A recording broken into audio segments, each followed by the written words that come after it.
აი ისევ დავიწყეთ. კიდევ ერთი ლექცია ისრაელს თავშეკავების შესახებ. კიდევ ერთი საერთაშორისო ხმების გუნდი, რომელიც დეესკალაციას მოითხოვს.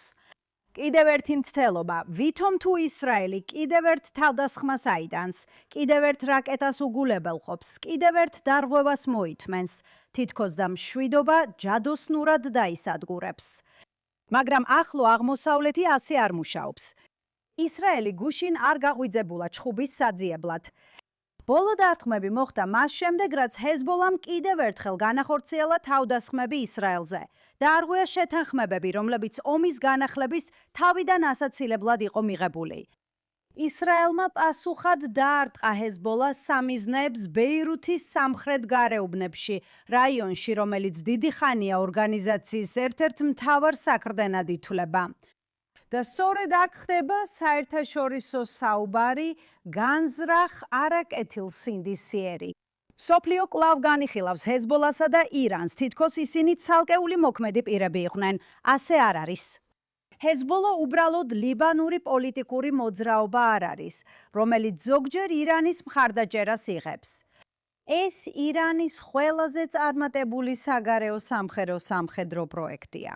ის თეირანის მიერ შეიქმნა, შეიარაღდა, დაფინანსდა, გაწვრთნა და შენარჩუნდა.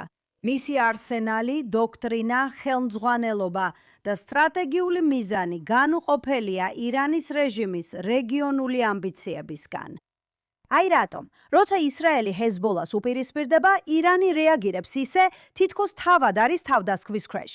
რადგან თეირანის პერსპექტივიდან ჰეზბოლა მხოლოდ მოკავშირე კი არ არის, არამედ ირანის ძალაუფლების გაგრძელებაა ისრაელის ჩრდილოეთ საზღვარზე, წინწასული ოპერაციული ბაზა, რომელიც შექმნილია ისრაელის დასაშინებლად და ირანული გავლენის გასავრცელებლად რეგიონში.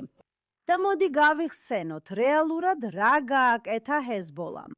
2023 წლის 8 ოქტომბრის შემდეგ ჰეზბოლამ ისრაელის მიმართულებით 17,000-ზე მეტი რაკეტა და დრონი გაუშვა. ისრაელის ჩრდილოეთით მთელი თემები დაცარიელდა. 10,000-ობით მშვიდობიანი მოქალაქე იძულებული გახდა დაეტოვებინა საკუთარი სახლები. ოჯახები თვეების განმავლობაში ბომბსაფარებსა და დროებით საცხოვრებლებს შორის გადაადგილდებოდნენ. სკოლები დაიხურა. ბიზნესები დაინგრა, ბავშვები მუდმივი სირენების ხმაურში იზრდებოდნენ. ეს არ იყო თავდასხმები შორეულ სამხედრო პოზიციებზე.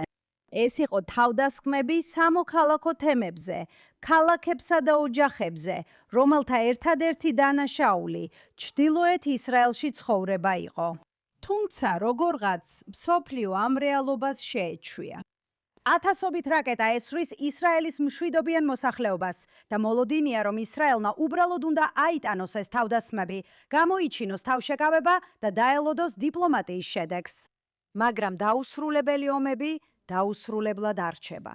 20 წლის განმავლობაში საერთაშორისო საზოგადოება ეუბნებოდა ისრაელს, შეეგუე ჰეზბოლას სამხედრო გაძლიერებას, აიტანე რაკეტები, აიტანე გვირაბები, აიტანე ირანის არმია, რომელიც მხოლოდ სახელით არ არის არმია და ზის ჩვენს ჩრდილოეთ საზღვარზე.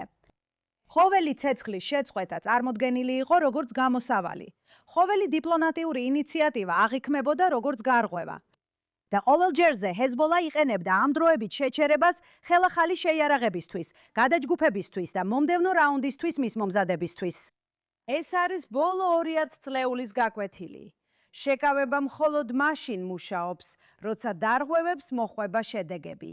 სუვერენულ ქვეყანას არ შეუძლია დაუშვას, რომ ირანის მხარდაჭერილმა მილიციამ 1000-ობით რაკეტა ესროლოს მის მოქალაქეებს პასუხის გარეშე. არც ერთი დემოკრატია დედამიწაზე არ მიიღებდა ასეთ რეალობას. არც ერთი მთავრობა არსად არ ეთყოდა 100,000 თავის მოქალაქეს, რომ განუსაზღვრელი ვადით იცხოვრონ თავდასხმის საფრთხის ქვეშ და ამ საფრთხის წყაროს წინააღმდეგ არაფერი გააკეთოს. და 7 ოქტომბრის შემდეგ ისრაელმა მტკივნეული გაკვეთილი მიიღო. როდესაც მტრები ღიად აცხადებენ თავიანთ განზრახვებს, საშიშია ვიფიქროთ, რომ ისინი ბლეფობენ.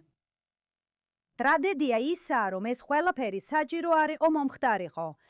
ლიბანი იმსახურებს მომავალს, სადაც ჰეზბოლას ბატონობა არ იქნება. ისრაელის მოსახლეობაც იმსახურებს ცხოვრებას, სადაც მათი სახლებისკენ მიმართული რაკეტები არ იქნება. რეგიონი იმსახურებს სტაბილურობისა და კეთილდღეობის შანსს. მაგრამ სტაბილურობა ვერ აშენდება იმ ფიქციაზე, თითქოს ჰეზბოლა დამოუკიდებელი მოთამაშეა.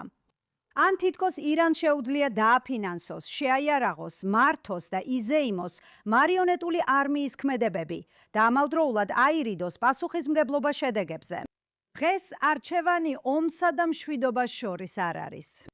არჩევანი არის იმ საფრთხის წინააღმდეგ მოქმედებასა და მის უგულებელყოფას შორის, რომელმაც უკვე ისრაელის მოსახლეობაზე ჩაატარა 17,000-ზე მეტი რაკეტა და დრონი, ან იმის დაშვებას, რომ ეს საფრთხე ხვალ კიდევ უფრო გაძლიერდეს.